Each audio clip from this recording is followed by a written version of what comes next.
नमस्कार, शाम के 7 बजने वाले हैं। खबर दमदार के इस वक्त के बुलेटिन के साथ मैं हूं अनुपम। प्रदेश की हर छोटी बड़ी खबरों को लेकर सोनभद्र जिला पुलिस ने मास्टरमाइंड शुभम जायसवाल समेत 4 आरोपियों पर इनाम घोषित किया है। वाराणसी के शुभम जायसवाल, सहारनपुर के विशाल उपाध्याय, भदोई के निशांत उर्फ रवि गुप्ता और वाराणसी के विजय गुप्ता पर 25-25 हजार रुपए का इनाम घोषित हुआ है। शुभम जायसवाल के खिलाफ सोनभद्र पुलिस ने लुकआउट सर्कुलर भी जारी कर रखा है। जो दुबई फरार है, वाराणसी पुलिस पहले ही शुभम जायसवाल पर 50,000 का इनाम घोषित कर चुकी है। यानी 2 जिलों की इनाम राशि जोड़कर शुभम 75,000 का इनामी तस्कर हो चुका है।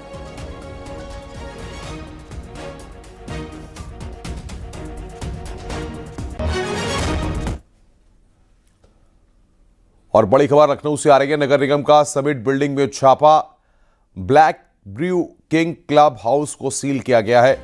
ट्रेड लाइसेंस न होने के कारण 2 बार सील किए गए हैं। कई बार नोटिस भेजने के बावजूद बार संचालकों ने नहीं बनवाया था लाइसेंस। तो ट्रेड लाइसेंस न होने के कारण 2 बार सील किए गए हैं। बड़ी खबर यहां पर हम आपको बता रहे हैं। नोटिस देने के बावजूद वहां पर लाइसेंस नहीं बनवाया गया, जिसके बाद यहां पर यह कार्रवाई की गई है।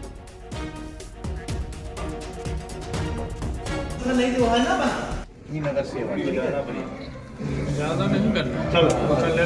चलो आ जाओ, फोटो नगर सेवा ठीक।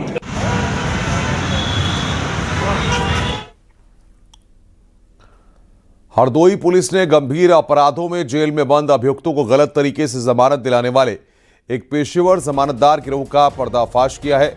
इस कार्रवाई में 6 पेशेवर जमानतदारों को गिरफ्तार किया गया है। कार्रवाई थाना कोतवाली शहर पुलिस, स्वाट, सर्विलांस और एसओजी टीम के संयुक्त अभियान के तहत की गई। पुलिस जांच में सामने आया कि ये सभी आरोपी पेशेवर जमानतदार के रूप में काम करते थे।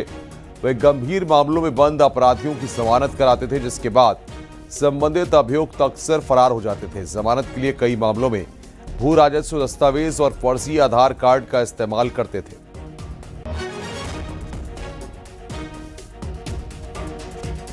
थाना कोतवाली पुलिस, स्वाट और सर्विलांस टीम एवं एसओजी टीम द्वारा गंभीर अपराधों में जेल से निरुद्ध अभियुक्तों की माननीय न्यायालय में पेशेवर जमानतदार को, जो ये लोग गलत तरीके से टेम्पर्ड करके आधार कार्ड और दस्तावेज को टेम्परिंग करके जमानत लेते थे, उनको गिरफ्तार किया गया है। अभियुक्त 6 हैं, जिनमें से एक अभियुक्त ने 13 मुकदमों में जमानत ली है, एक ने दो में, इसी तरह से कई कतिपय मुकदमों में इन्होंने जमानत ली है। गाजीपुर में एंटी करप्शन की टीम ने बिजली विभाग के जेई इंद्रजीत कुमार और सहायक लाइनमैन प्रमोद यादव को 8,000 रुपये रिश्वत लेते रंगे हाथ गिरफ्तार किया। शिकायतकर्ता धर्मेंद्र यादव की तहरीर के बाद ये कार्रवाई की गई है। आरोपी बिजली कनेक्शन पास करने के नाम पर रिश्वत ले रहे थे। गिरफ्तार आरोपियों को गाजीपुर पुलिस को सौंपा गया और एफआईआर दर्ज कर कानूनी कार्रवाई शुरू कर दी गई है।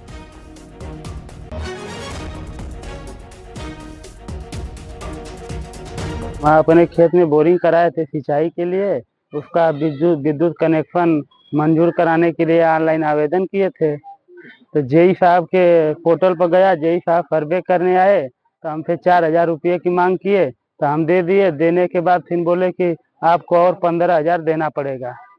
तो हम कहे सर और कुछ कम कर दीजिए। कहे नहीं इतना पैसा देंगे तब आपका कनेक्शन होगा, नहीं आपके ट्रांसफार्मर पर ओवरलोड है तो नहीं हो पाएगा, ट्रांसफार्मर लेना पड़ेगा। तो यही सब ब्यौरा बताने लगे। लखनऊ में इनकम टैक्स विभाग ने लुलु मॉल के अकाउंट को फ्रीज किया है। बताया जा रहा है कि 27 करोड़ से ज्यादा इनकम टैक्स का भुगतान नहीं करने पर लुलु मॉल के बैंक खाते फ्रीज किए गए हैं। इनकम टैक्स विभाग ने लुलु मॉल के 2 बैंक खातों को फ्रीज कर नोटिस भेज दिया है।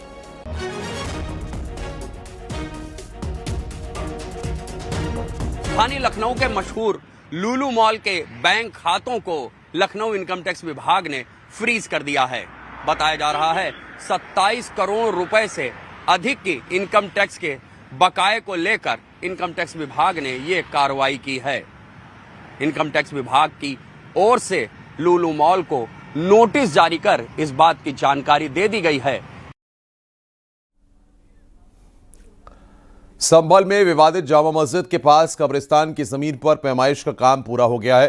पैमाइश में 22 अवैध कब्जे मिले हैं। अब जिला प्रशासन कब्जा करने वालों को नोटिस भेजेगा। डीएम के मुताबिक राजस्व रिकॉर्ड में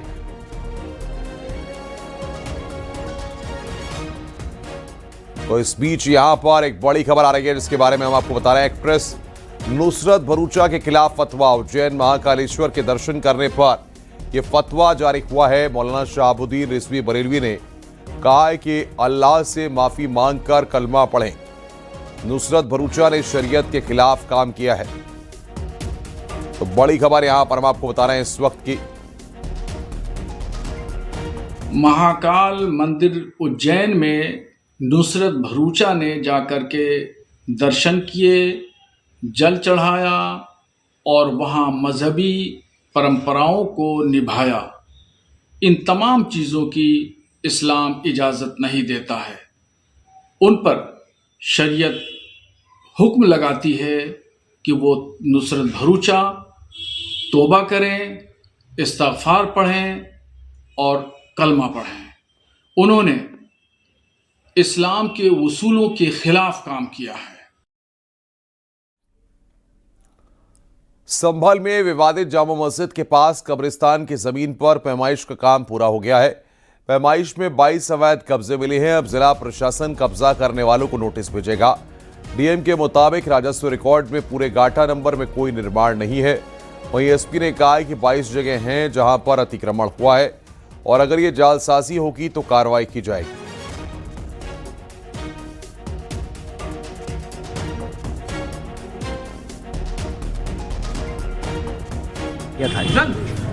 कुल 4780 स्क्वायर मीटर एरिया है जो कब्रिस्तान का है। शिकायत आई थी कि कब्रिस्तान पर विभिन्न लोगों ने दुकानें और मकान बनाकर कब्जा कर लिया है, तो उसी के 3 कोनों पर कब्जे पाए गए और वहाँ मूल रूप से केवल कब्रिस्तान की भूमि है, अन्य कोई भी भूमि नहीं है। वो सार्वजनिक भूमि है और ग्राम कोट में पड़ती है और गाटा संख्या उसका 32/2 है। तो पैमाइश करके आज पूरी रिपोर्ट बन जाएगी और उसके बाद धारा 67 के अंतर्गत तहसीलदार न्यायालय के अंदर मुकदमा चलेगा। और संभल में आज पैमाइश का काम पूरा हुआ। इस पर पूरी तरह से कानून व्यवस्था को लागू रखने के लिए पूरी पुलिस यहां पर मौजूद रही। बात करने के लिए इस वक्त हमारे साथ कप्तान के विश्नोई हैं। सर, आज पूरी टीमों ने पैमाइश करी थी इस इलाके में। किस तरह की शिकायतें पुलिस को पहले मिली थी, जिस तरह से कई दुकानें या फिर अलॉटमेंट या फिर कब्जे वाली चीज़ें सामने आई? आज से कुछ दिन पूर्व जिला मुख्यालय पे एक व्यक्ति के द्वारा प्रस्तुत होकर बताया गया कि उनका जो कब्रिस्तान है वहाँ उस पर करीबन 22 से ज़्यादा स्ट्रक्चर्स हैं, लीगली वो कंस्ट्रक्ट कर दिए गए हैं लोगों के द्वारा। पूर्व में उन लोगों के द्वारा इस मामले को नहीं उठाया गया था, लेकिन जिला प्रशासन के द्वारा इसमें एक टीम गठित की गई और सुरक्षा व्यवस्था मुहैया कराने के लिए रिक्वेस्ट किया था। उसके मद्देनजर आज यहाँ पे 8 थानों की पुलिस और उसके साथ साथ PAC, RRF और ड्रोन के माध्यम से सुरक्षा व्यवस्था मुहैया कराई गई। वहीं संभल में कब्रिस्तान की पैमाइश पर एसपी सांसद वीरेंद्र सिंह ने सरकार पर निशाना साधा। क्या कहा, सुनिए जरा। अब ये सरकार मनमाने तरीके से वो उस भूमि के पुराने नक्शे जो 2033 फसली और 34 फसली और उससे नीचे के रिकॉर्ड को निकाल करके जो उसके आधार पर वो तय कर रही है, वो एक तो कानून सम्मत ही है और दूसरा ये डर की राजनीति का एक जो है एक तरीके से एक हिस्सा है। एसआईआर को लेकर एक बड़ी खबर सामने आई है। यूपी में कल यानी 31 दिसंबर को एसआईआर की ड्राफ्ट लिस्ट जारी होनी थी, मगर इसमें संशोधन किया गया। इसकी नई तारीख सामने आई है। अब उत्तर प्रदेश में 6 जनवरी 2026 को ड्राफ्ट लिस्ट प्रकाशित की जाएगी। दावे और आपत्तियों की तारीख 6 जनवरी से 6 फरवरी तक रहेगी। फाइनल वोटर लिस्ट 6 मार्च को जारी होगी।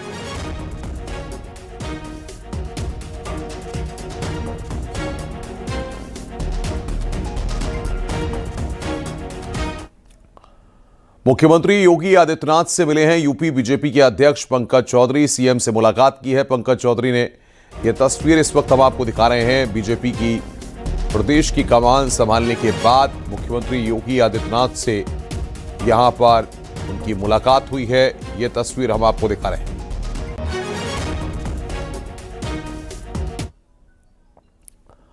मुख्यमंत्री योगी आदित्यनाथ ने नए साल 2026 को लेकर प्रदेशवासियों के नाम एक पाती लिखी है, सीएम योगी ने पाती में जनता से अपील करते हुए लिखा है कि मेरे सम्मानित प्रदेशवासियों, ये आंग्ल वर्ष 2026 में प्रवेश का समय है। 2025 का वर्ष टेक्नोलॉजी, एआई और डेटा में नवाचार के नए मापदंड स्थापित करने के लिए स्मरण किया जाएगा।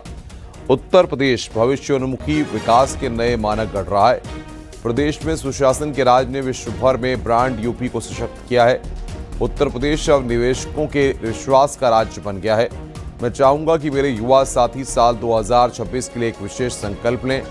आप अपने आसपास 5 बच्चों को कंप्यूटर और एआई के विषय में जागरूक करें। हर सप्ताह कम से कम 1 घंटा ज्ञानदान के लिए निकालें।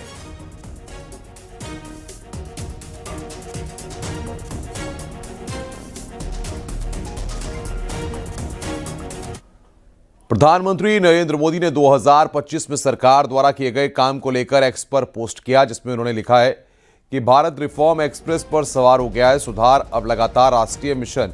इन सुधारों से विकास यात्रा को गति, आयकर में मध्यम वर्ग को बड़ी राहत दी है।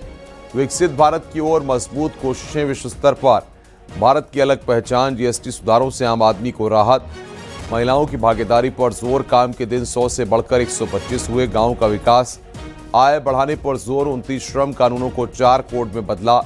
निवेशकों के लिए भारत एक बड़ा अवसर। निवेशकों की सुरक्षा और आसान की है।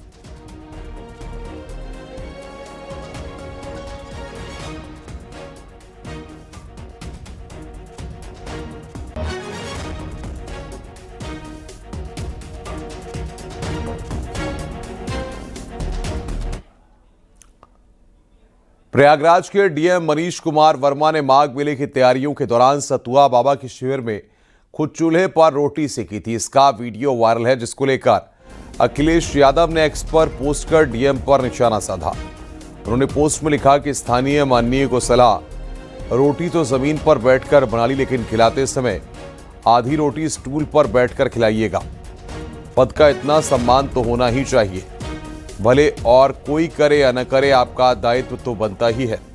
और हाँ, मक्खन लगाना न भूलिएगा। वैसे वो भूलेंगे नहीं, क्योंकि कुछ काम में तो वो पारंगत है। अपना मूल काम भले न आता हो।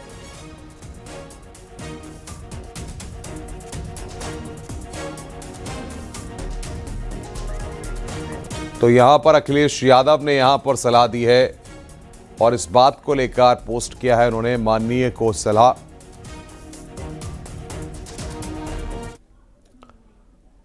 वहीं कल प्रयागराज के दौरे पर डिप्टी सीएम केशव प्रसाद मौर्य ने स्नान घाट की तैयारियां पूरी नहीं होने पर डीएम मनीष कुमार को फटकार लगाई थी। डिप्टी सीएम माघ मेले की तैयारियों का जायजा लेने के लिए पहुंचे हुए थे।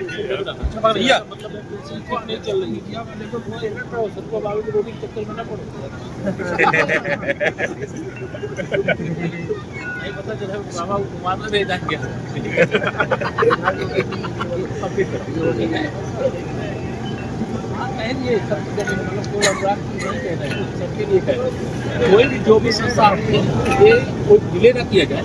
भले गंगा जी के किनारे तो पूरा है ही है, विस्तार किया गया है। जो सेक्टर बढ़ाए तो इधर से बांटना शुरू करो। सारी इधर जनवरी के पहले हफ्ते में पुलिस महकमे में बड़े फेरबदल होंगे। कई पुलिस अफसरों के प्रमोशन के चलते जोन, जिला, रेंज में नई तैनातियां होंगी। दरअसल आईपीएस अफसरों की डीपीसी के बाद साल 2001 बैच के आईपीएस एडीजी, साल 2008 बैच के अफसर आईजी और साल 2012 बैच के अफसर डीआईजी के पद पर प्रमोट होंगे। इसमें कई जिलों के पुलिस कप्तान भी शामिल हैं। वहीं साल 2013 बैच के अफसरों को सिलेक्शन ग्रेड मिलेगा। नए साल के आगाज के साथ उत्तर प्रदेश पुलिस महकमे में बड़े फेरबदल होने वाले हैं। डिपार्टमेंटल प्रमोशन के चलते 6 जिलों के कप्तान डीआईजी बन जाएंगे। लिहाजा ये जिले नए कप्तानों के लिए खाली हो जाएंगे। कैमरामैन गोपी गिरी के साथ ऋषभ त्रिपाठी, न्यूज़ 18 लखनऊ। मौलाना शहाबुद्दीन रज़वी बरेलवी द्वारा नए साल के जश्न को नाजायज करार देने पर प्रतिक्रिया देते हुए मौलाना सैफ अब्बास नकवी ने कहा कि इस्लाम ने न तो न्यू ईयर की पार्टी मनाने का हुक्म दिया है और न ही इसे मना किया है। इसे नाजायज ठहराना इस्लाम की बुनियादी शिक्षाओं से मेल नहीं खाता। नई साल की पार्टी को लेकर न्यू ईयर्स मनाने के सिलसिले में मौलाना का फतवा आया है। मैं समझता हूँ वो फतवा बेबुनियाद है और इस तरीके से फतवे नहीं दिए जाते हैं। फतवे उन मजहबी चीज़ों में दिए जाते हैं कि जहां हराम और हलाल का मसला होता है। इस्लाम ने नई साल की पार्टी बनाने को ना मना किया है और ना मनाने को कहा गया है। मेरठ में अपराधियों पर पुलिस का वार लगातार देखने को मिल रहा है। मेरठ देहात क्षेत्र में एक के बाद एक 3 जगहों पर मुठभेड़ हुई। पुलिस की गोली लगने से 3 बदमाश घायल हो गए। इन्हें अस्पताल में भर्ती कराया गया। तीनों में से एक लुटेरा प्रिंस 25,000 का इनामी बदमाश है और पुलिस काफी दिनों से उसकी तलाश कर रही थी। थाना सरूरपुर, सरदना और भावनपुर क्षेत्र में एनकाउंटर हुआ है। देखिए 29 दिसंबर 2025 को जब देहात क्षेत्र में चेकिंग का अभियान चलाया जा रहा था और जघन्य अपराध के वांछित अभियुक्तों के खिलाफ अभियान चलाया जा रहा था, इसी दौरान भावनपुर क्षेत्र में एक पुलिस मुठभेड़ हुई जिसमें 25,000 का इनामी प्रिंस, जो कि एक लूट के मुकदमे में वांछित चल रहा था, उसके साथ मुठभेड़ हुई है। और सरदना क्षेत्र में फायरिंग के अभियुक्त, शातिर अभियुक्त, जिसमें पूर्व में कई सारे मुकदमे पंजीकृत थे, जिसका नाम नाजिम है, उसके साथ मुठभेड़ हुई है। और थाना सरूरपुर क्षेत्र में एक गोवध अधिनियम में चल रहे वांछित अभियुक्त, जो कि एक जघन्य अपराधी है, उसके साथ हिंडन नदी के पास पुलिस मुठभेड़ हुई है। गाजियाबाद में पुलिस ने मुठभेड़ के दौरान घायल बदमाश को गिरफ्तार किया। आरोप के मुताबिक उसने 3 दिन पहले पुरानी रंजिश में एक व्यक्ति की हत्या की थी। उसके कब्जे से अवैध तमंचा, कारतूस और हत्या में इस्तेमाल चाकू बरामद किया गया है। थाना मुरादनगर पुलिस टीम संदिग्ध लोगों और गाड़ियों की चेकिंग कर रही थी। इस दौरान मुखबिर से सूचना मिली कि हत्या के मामले में वांछित अभियुक्त गुल हसन उर्फ गुल्ला भवारपुर रोड की तरफ आ रहा है। पुलिस के रुकने का इशारा करने पर आरोपी भागने लगा और गिर पड़ा। खुद को पुलिस से गिरता देख आरोपी ने जान से मारने की नीयत से पुलिस टीम पर फायरिंग कर दी। पुलिस ने जवाबी कार्रवाई की है, जिसमें आरोपी के पैर में गोली लगी है। भावपुर डबल रोड के आसपास घेराबंदी कर चेकिंग की जा रही थी। दौरान चेकिंग एक युवक जो पुलिस टीम को देखते ही भाग खड़ा हुआ। जब उसका पीछा किया गया तो युवक द्वारा पुलिस टीम पर जान से मारने की नीयत से फायर किया।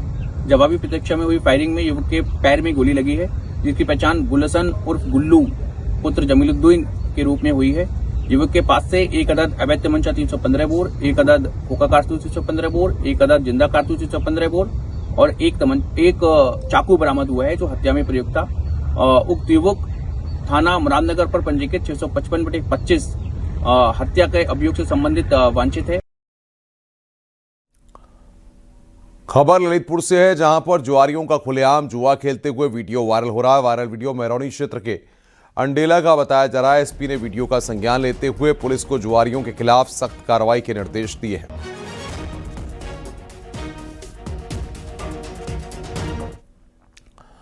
खबर उन्नाव से है। पति और पत्नी के बीच विवाद हो गया। इस दौरान पत्नी पति से नाराज होकर पानी की टंकी पर चढ़ गई। जब पति को पत्नी की जानकारी लगी तब पत्नी को टंकी से नीचे उतारने के लिए खुद पति भी पानी की टंकी पर चढ़ गया।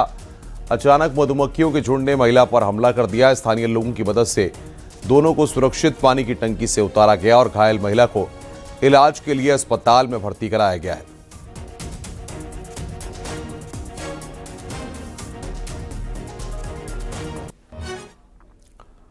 सुल्तानपुर के धनपतगंज बाजार से नौगावा तीर पुल को जोड़ने वाला मुख्य मार्ग काफी सालों से जर्जर हालत में है। ग्रामीणों ने पूर्व ब्लॉक प्रमुख यशवंत सिंह के नेतृत्व में जिलाधिकारी को ज्ञापन सौंपा। करीब 7 किलोमीटर लंबी सड़क 4 साल से खराब पड़ी है, जिससे आने जाने वाले लोगों को काफी परेशानियों का सामना करना पड़ रहा है। इसी रास्ते पर कई स्कूल हैं, जहां जाने वाले बच्चों को कीचड़ और गंदगी से गुजरना पड़ता है। जिलाधिकारी ने टीम भेजकर जल्द मरम्मत कार्य शुरू कराने का आश्वासन दिया है। ये कौन कहा है चोरी हो गई? कौन कहा है? FIR है। कौन कहा चोरी हो गई है? भाई सोशल मीडिया सोशल मीडिया कहा? कौन विभाग कह रहा है, ठेकेदार कह रहा है कि सरकार कह रही है, कि सरकार के जनप्रतिनिधि कह कौन रहा है? नहीं, जो कह रहे हैं नहीं, जो कह रहे हैं चोरी हो गया है, सारा FIR तो खुद करवा रहे हैं अपने नाम से। इसकी FIR कहीं नहीं करवा दिए। इटावा पुलिस ने मित्र पुलिस की भूमिका निभाते हुए बड़ी मिसाल पेश की है। ऑपरेशन त्रिनेत्र के तहत लगे सीसीटीवी कैमरों की मदद से 10 लाख रुपए के गहनों से भरा बैग बरामद कर लिया है। चक्कर नगर क्षेत्र के सोनू गुप्ता का बैग ऑटो में छूट गया था, जिसकी जानकारी उन्होंने पुलिस को दी थी। पुलिस ने ऑटो चिन्हित कर बैग सकुशल मालिक को सौंप दिया। बैग मिलने पर पीड़ित परिवार और स्थानीय लोगों ने पुलिस की सराहना की।